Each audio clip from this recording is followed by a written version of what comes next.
तुम किस गैर मुल्की एजेंडे के ऊपर आए हो वो सामने रखो।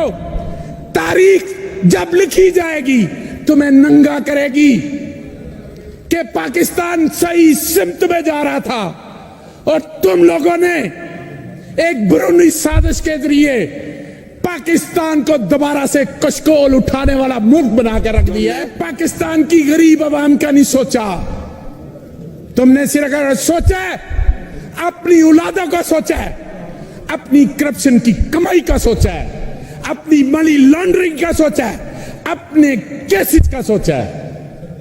तुम लोगों ने यह नहीं सोचा अपोजिशन ने और वफाक में बैठी हुकूमत ने कि गरीब आदमी जिसको 2 वक्त की रोटी चाहिए तुम्हारे दौर के अंदर वो भी भूखी मर रही है और तुम्हारी औलादें अरबों खरबों रुपया खा के भी डकार नहीं मार रही हैं। समंदर पीकर भी इनके लब खुश्क है। जनाब हमारे वक्त में आलमी मार्केट के अंदर तेल की कीमतें $117 फी बैरल थी।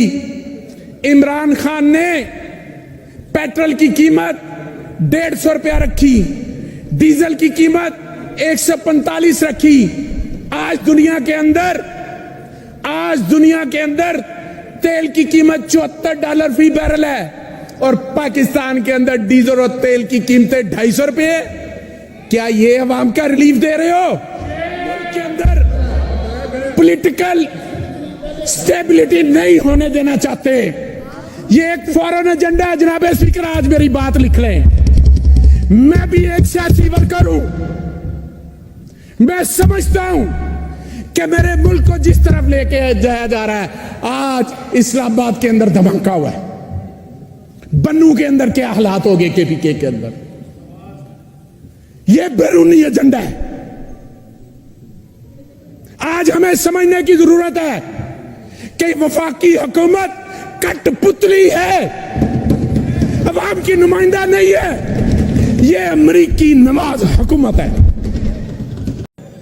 IMF को, वर्ल्ड बैंक को, एशियन डेवलपमेंट बैंक को, उनको पता है कि वफाक में बैठे हुक्मरान चोर है, डाकू है, मनी लॉन्डर है। उन्हें पता है कि इन्होंने मुल्क का बेड़ा गर्क किया है।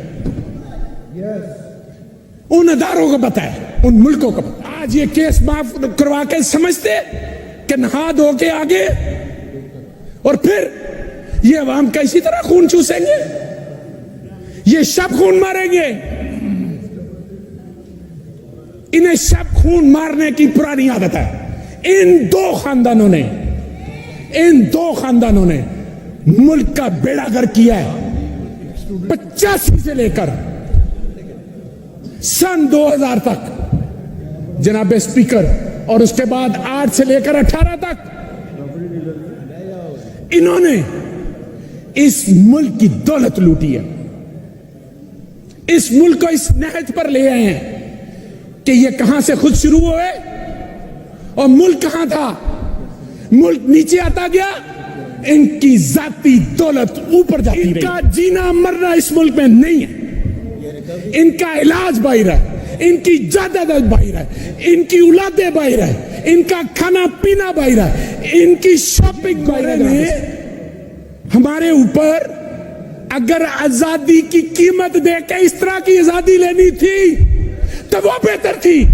हमें पता तो था कि ये गोरे हैं, ये बाहर से हैं, हम पे हुकूमत करना चाहते हैं, कोई मसला नहीं, उनके खिलाफ हम आजादी ला ले। पीछे अपनी शक्ल वाले गोरे, बुरी नीयत वाले यहां पर छोड़ के चले गए दो खानदान का एहसास नहीं।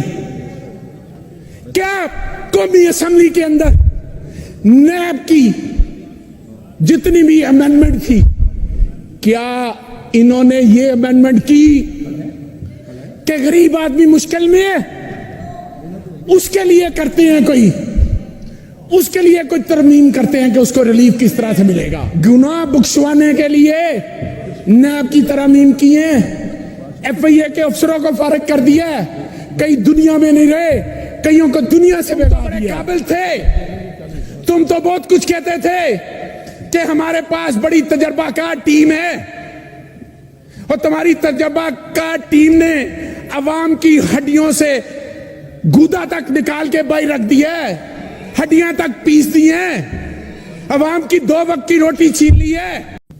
ये पाकिस्तान की वाहिद अपोजिशन है। जो हम उधर बैठते थे तो हम कहते थे इलेक्शन कराओ, हुकूमत कहती थी हम नहीं करवाते। आज हम कह रहे हैं हुकूमत में होते हुए कि इलेक्शन कराओ, अपोजिशन कहती है ना कराओ। उनको पता है कि 17 जुलाई को अवाम ने पांव से जूते निकालकर इनको जो ठोका है, इनको समझ आ गई, वफाक में बैठी हुकूमत को समझ आ गई है। और इसके साथ साथ 16 अक्टूबर को अवाम ने फिर दूसरे पांव से जूता निकालकर फिर ठोका है। फिर इनको समझ आ गई है कि अवाम क्या चाहती है, इसीलिए ये अपने इलेक्शन से भाग रहे हैं। जनाब अज़ाब नाज़िल हुआ नवाज शरीफ की शक्ल में तो छंगा मंगा आ गया, बेनजीर की शक्ल में हुआ तो मैरियट आ गया, इन दोनों की शक्ल में हुआ तो सिंध हाउस आ गया, इनकी शक्ल में हुआ तो रॉयल स्विस आ गया। जनाब स्पीकर, मैं ये कहना चाह रहा हूं कि जब इस तरह के मामला एक जमहूरी हुकूमत के अंदर होते हैं, किसी मुहज़्ज़ब माशरे के अंदर, जमहूरी मुल्क के अंदर, क्या इस तरह के मामला होते हैं? पूरी दुनिया में पाकिस्तान के नाम को बदनाम करने में इन दो खानदानों का जनाब चेयरमैन, इन 2 खानदानों का नाम है, इन 2 खानदानों का कसूर है। इन्होंने हमारे मुहज़्ज़ब माशरे के अंदर गैर मुहज़्ज़ब हरकतें करते इस माशरे का चेहरा बिगाड़ के आम को सड़कों पे ना आने दें, इनको भागने की जगह नहीं मिलनी। अवाम ने इनको घरों से पकड़कर बाहर निकालना है और फिर इनका बंदोबस्त करना है और फिर इन्होंने उधर ही भागना है जहां पर इन्होंने अपनी जायदादें बनाई है।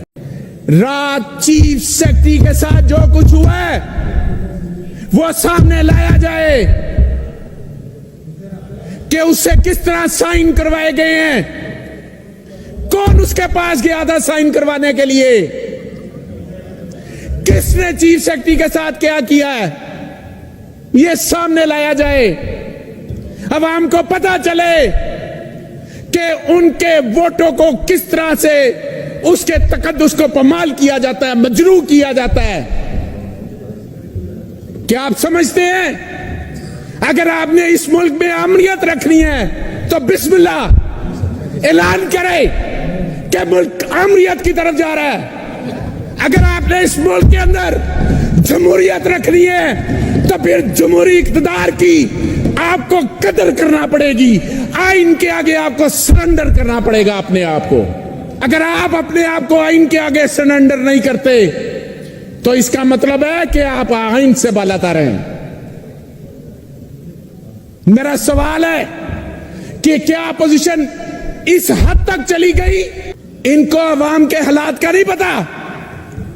7 माह पहले क्या हुआ कि जमहूरी हुकूमत को नोटों की चमक के साथ फौरन एजेंडे के तहत उस हुकूमत को घर भेज दिया गया। आज मुल्क के अंदर इंतशार है, धमाके हो रहे हैं, महंगाई जोरों पर है, फैक्ट्रियां बंद हैं, बेरोजगारी अरूज पे है, गरीब आदमी खुदकशी पे मजबूर है। मेरा वफाकी हुकूमत से सवाल है कि 7 माह पहले जो महंगाई थी उससे आज 100 गुना महंगाई ज्यादा है।